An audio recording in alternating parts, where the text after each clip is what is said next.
ఉగాది రోజున పంచాంగ శ్రవణం వినటం శుభ ఫలితాలను చేకూరుస్తుందని ప్రముఖ సిద్ధాంతి మోదుకూరు రాధాకృష్ణ శర్మ చెప్పారు. పట్టణ పినపాడులోని మోదుకూరు రాధాకృష్ణ శర్మ సిద్ధాంతి కార్యాలయంలో గురువారం పంచాంగ శ్రవణం నిర్వహించారు. మోదుకూరు రాధాకృష్ణ శర్మ సిద్ధాంతి పంచాంగ శ్రవణం వినటం వల్ల కలిగే శుభ ఫలితాలను వివరించారు. మేషరాశి మొదలు మీనరాశి వరకు గల సంవత్సర ఫలితాలను తెలియజేశారు. ప్రముఖులు, ఉపాధ్యాయులు సూర్యప్రకాష్ రావు, లక్ష్మీనారాయణ, రాజేంద్ర ప్రసాద్, డివిఆర్ ప్రసాద్ తదితరులు సిద్ధాంతి రాధాకృష్ణ శర్మను సత్కరించారు. ఈ సంవత్సరంలో నవనాయకుల్లో 7 శుభులు ఉన్నారు, 2 పాపులు ఉన్నారు. అంటే శుభులు ఎక్కువగా ఉన్నారు కాబట్టి సంవత్సర ఫలితం దాదాపుగా దేశవ్యాప్తంగా మన పరిపాలనా పరంగా కానీ చాలా బాగుంటుందని చెప్పచ్చు.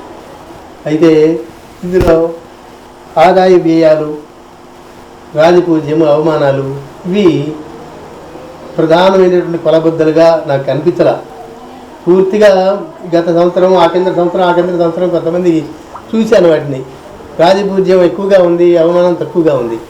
వాళ్ళు అసలు పూజింపబడినటువంటి వాళ్ళు నాకు ఎక్కడ కనపడలేదు. పూజింపబడటం అంటే అభిమానంగా వాళ్ళకి మంచి మేలు జరగడం అనేది. అయితే ఇందులో కింద రాజు రవి, మంత్రి కుజుడు, తర్వాత అర్ఘాధిపతి మేఘాధిపతి చంద్రుడు,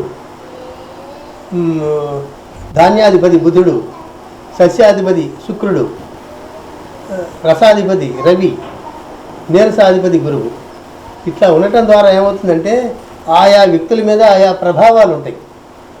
ఆ ప్రభావాలు ముందుగా మనం తెలుసుకోవడం ద్వారా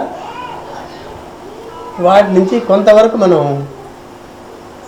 సేఫ్ సైడ్గా తప్పించుకోవడానికి వీలుగా ఉంటుంది. తప్పించుకోవటం కాదు, ఎదుర్కొనే శక్తి కలిగి ఉంటాం. దీనికి ముందుగా తెలుసుకోవడం వల్ల ఒక మంచి ఉపయోగం ఒక చిన్న ఉదాహరణ చెప్పి మనం దీనిలోకి వెళ్దాము.